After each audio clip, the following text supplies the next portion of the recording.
చేజారకుండా నేడు రోపు హోరాహోరీ యత్నాలు. మంత్రులు, ఎమ్మెల్యేలు, ఎమ్మెల్సీలు పనితీరుకు అగ్ని పరీక్ష.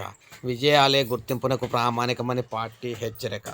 సో మున్సిపల్ ఎన్నికలకు ప్రచార గడువు ఈ రోజుతో ముగుస్తోంది. కాంగ్రెస్ నేతలపై ఒత్తిడి మరింత పెరిగింది. పోలింగ్ ప్రారంభమయ్యేలోగా ప్రతి ఒక్కరూ ఒక్కసారైనా కలిసామా లేదా అని తనిఖీ చేసుకోవాలి. నాయకులందరికీ టీపీసీసీ అంతర్గత సూచనలు అయితే జారీ చేసింది. మంత్రులు, ఎమ్మెల్యేలు, ఎమ్మెల్సీలు, ఇతర నేతల పనితీరుకు ఎన్నికల ఫలితాలే ప్రామాణికమని రేవంత్ రెడ్డి అయితే అన్నారన్నమాట.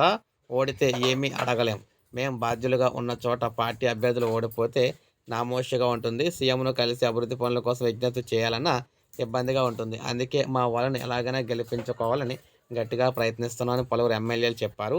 వారం రోజులుగా విస్తృత ప్రచారం నిర్వహించి కాంగ్రెస్ క్షేత్రస్థాయిలో గడప గడపకు వెళ్లాలని ఒక్క ఓటు కూడా చేజారనివద్దని నేతలు గట్టిగా ఆదేశించింది.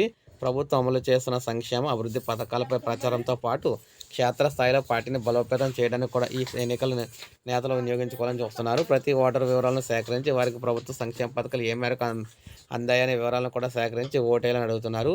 లోపాల ఉన్న చోట అధిగమించేందుకు చివరి 2 రోజులు చాలా ముఖ్యం నాయకులందరూ కూడా భావిస్తున్నారు. రెబల్స్గా బరిలో నిలిచిన వారిని బుజ్జగించి కాంగ్రెస్ గుర్తుకే ఓటేయాలంటే వారి చేతే చెప్పించే ప్రయత్నాలు కూడా కొన్ని చోట్ల జరుగుతూ ఉన్నాయి.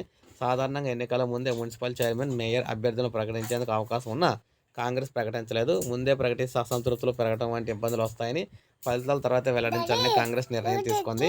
సో ఈ విధంగా మనకి ఎన్నికలకు సంబంధించి జరుగుతున్నాయన్నమాట. ఈ విధంగా ఎన్నికలు అయితే పోలింగ్ అయితే సిద్ధమైపోతుంది తెలంగాణలోని.